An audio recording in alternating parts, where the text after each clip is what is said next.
Hello, Mr. Buffett. My name is Zhang Yabo. I came from micro city, Hainan, China. So I want to express my sincere gratitude for you, for the extraordinary value you generated for shareholders, and the positive influences you've had on younger generation of investors like us. And my question relates to the concept of maximizing the duration of compounding. As individuals age, the quality of compounding inevitably diminishes. What are your secrets in maintaining your sharp mind, extraordinary judgment, and great physical condition? We wish you well. Thank you. Well, you don't know me well, but that's I like. Just keep talking. I mean,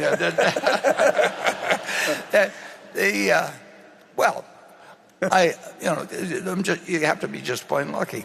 I mean, there's no question about it that there's 100 or 1,000, multiply a number of times that some drunk could have pulled out of the car and broadsided me, or just all the bad luck that you can have in life. And you can say that my great skill has been avoiding bad luck, but that isn't a skill, that's luck. Or bad activities. And then to get to be, I would not have been if you'd taken my high school class and you say, a couple of you are going to live to be 90, men are going to live to be 93.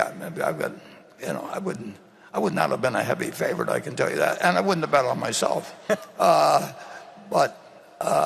You just, now you should make the most of your luck when you get it. And sometimes I've done that and sometimes I haven't. It is absolutely true that if I had it to do over again, there'd be a lot of different choices I would make. Whether they would have ended up working out as well as things have worked out, it's hard to imagine how they could have worked out any better. But it is interesting how many mistakes you can make if you just keep going. And Charlie, we used to talk about that you just soldier through. You just keep going. But you still need luck. You don't want to. Anybody that says I did it all myself is just kidding. I mean, they're delusional. And actually live in a country where the life expectancy is pretty darn good. So that alone is a huge plus. I was born. If I'd been born, my sister's here, and she was born female, and she's just as smart as I was and everything. But even my own family, who really did, particularly my dad, love us all equally, and in a terrific manner. But he still told me that this is I was born 10 years after the 19th Amendment was passed, but he basically told my sisters, that marry young while you still have your looks, and he told me that the world, that power in you is new in nature, and that you really could do anything. Well, I found there were a lot of things I couldn't do, but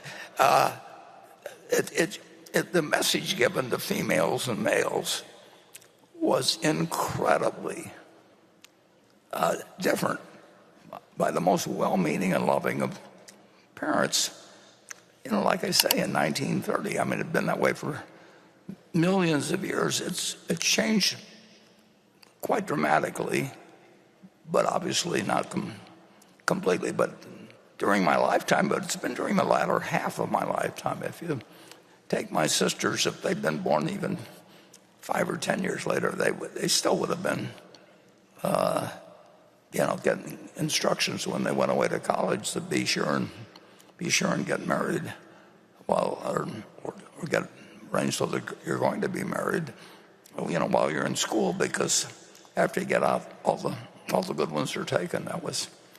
Bertie was telling me that was a message that basically had been imparted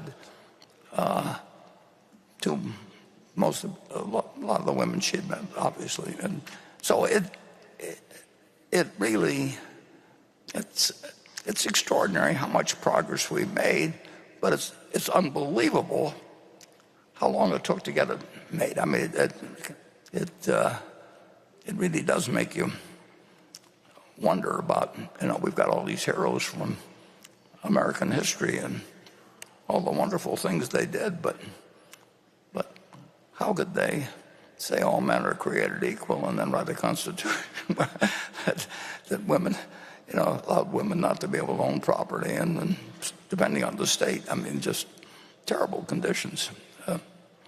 But anyway, that's how you learn about what the humans can do.